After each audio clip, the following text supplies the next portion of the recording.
क्या आपको पता है दिन में उल्लू दिखाई देने का फल क्या होता है? जानें।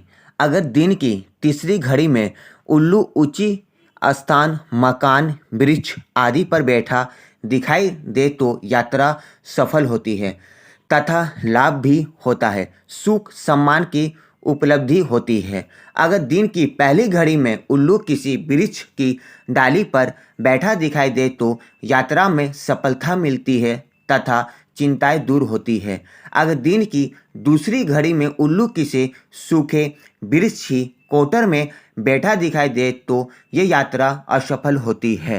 अगर दिन की पांचवी घड़ी में उल्लू किसी सूखे वृक्ष पर बैठा हुआ दिखाई दे तो किसी रोग अथवा दुर्घटना का शिकार बनना पड़ता है।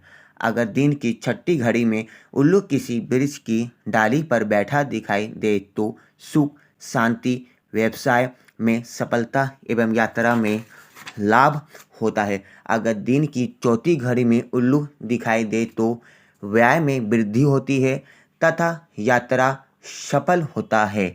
अगर दिन के सातवीं घड़ी में उल्लू दिखाई खंडहर पर बैठा दिखाई दे तो पत्नी वियोग, शारीरिक कष्ट आदि अनेक प्रकार के शुभ अशुभ फल प्राप्त होता है।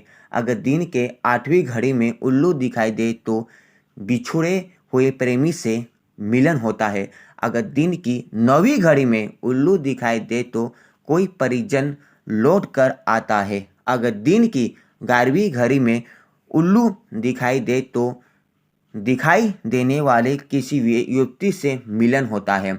अगर किसी स्त्री को दिखाई दे तो किसी युवक से मिलन होता है।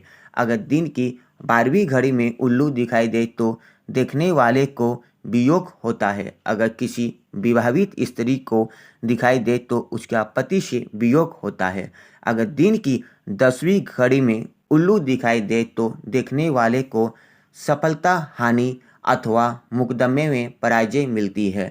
अगर कोई रोगी देखे तो उसकी मृत्यु की संभावना रहती है। अगर दिन की 13वीं घड़ी में उल्लू दिखाई दे तो देखने वाले को किसी दुर्घटना का शिकार बनना पड़ता है अथवा उसे कोई विषैला जंतु काटता है। अगर दिन की 15वीं घड़ी में उल्लू किसी निर्जन स्थान अथवा कोटर में बैठा हुआ दिखाई दे तो मित्र, वियोग, चिंता एवं शारीरिक कष्ट आदि फल प्राप्त होते हैं। अगर दिन की 14वीं घड़ी में उल्लू दिखाई दे तो किसी वृक्ष की डाली पर बैठा हुआ दिखाई दे तो धन का लाभ है। अगर गर्भवती हो तो उसे पुत्र की प्राप्ति होती है।